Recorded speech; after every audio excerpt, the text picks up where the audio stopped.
Hello. I think it's good to study nonviolence and civil rights history together, especially in the United States, because there's a great American tradition of nonviolence that spans the period when Dr. King led the civil rights movement. And one of the episodes that is particularly instructive for me is the Nashville sit-in movement, which happened around 1960. And it was part of a sit-in movement that happened all across the country in hundreds of communities. Nashville was one of the early communities, and it was special because a group of 20-year-olds had been preparing to challenge segregation in Nashville, and they had been meeting for weeks in church basements under the leadership of Jim Lawson, the great nonviolence teacher and trainer. And that movement, it desegregated downtown Nashville within a few months. The students using nonviolence got the mayor, whose name was Ben West, to admit publicly, with the cameras rolling, that desegregation had to come, and that the segregated business district in Nashville had to start changing.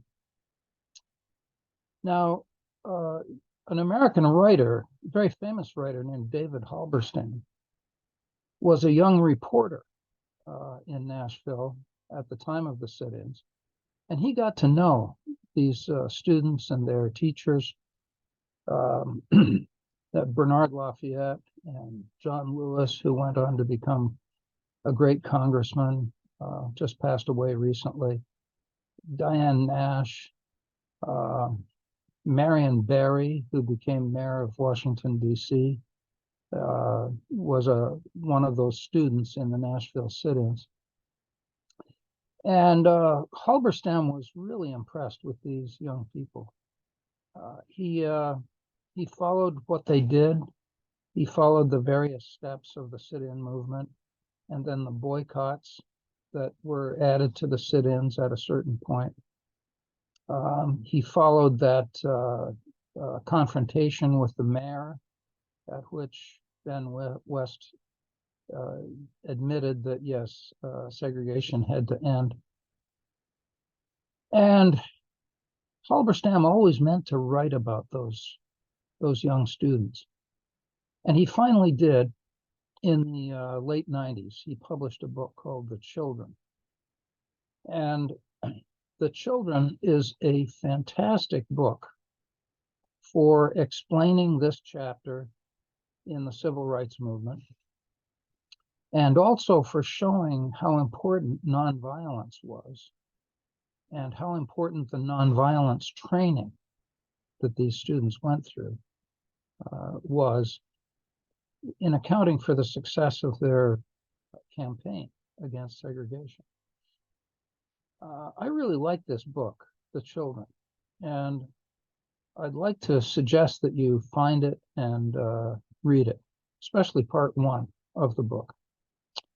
The Children tells stories about people that I know, that I've met. So I have a really personal interest in it. One of the children was Bernard Lafayette, who's been a mentor and a colleague and a friend of mine for about 25 years.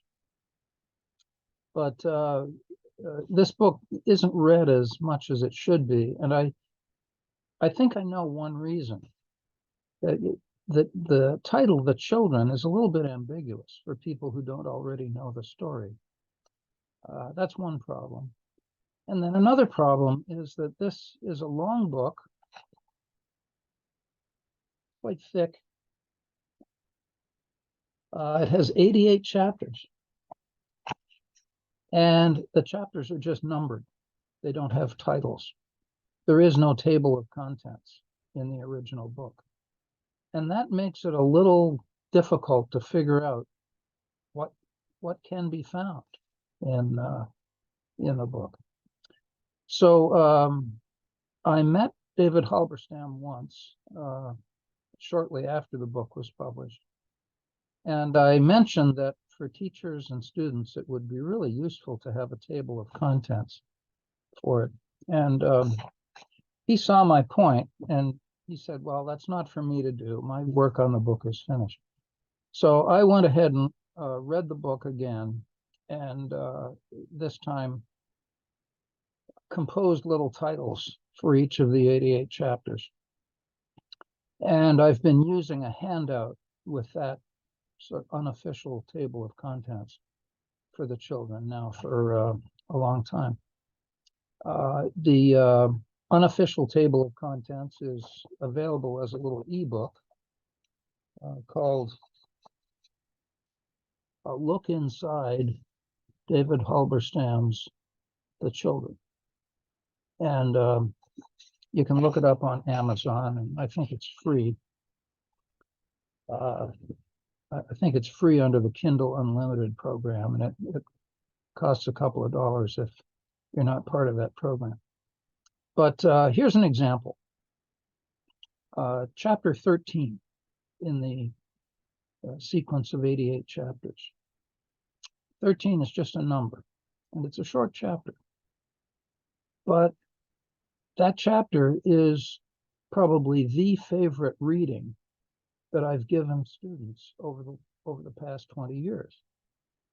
It tells the story of a little episode that occurred during the sit-in movement, when a group of demonstrators were on their way to the lunch counters, and they were accosted by a motorcycle gang, and the gang was going to beat them up, and that was on the verge of happening.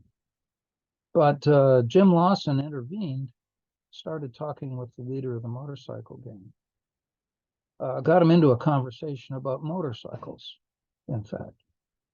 And so the gang's attention turned to Jim Lawson, this famous nonviolence teacher. And in the meantime, the beating of students stopped.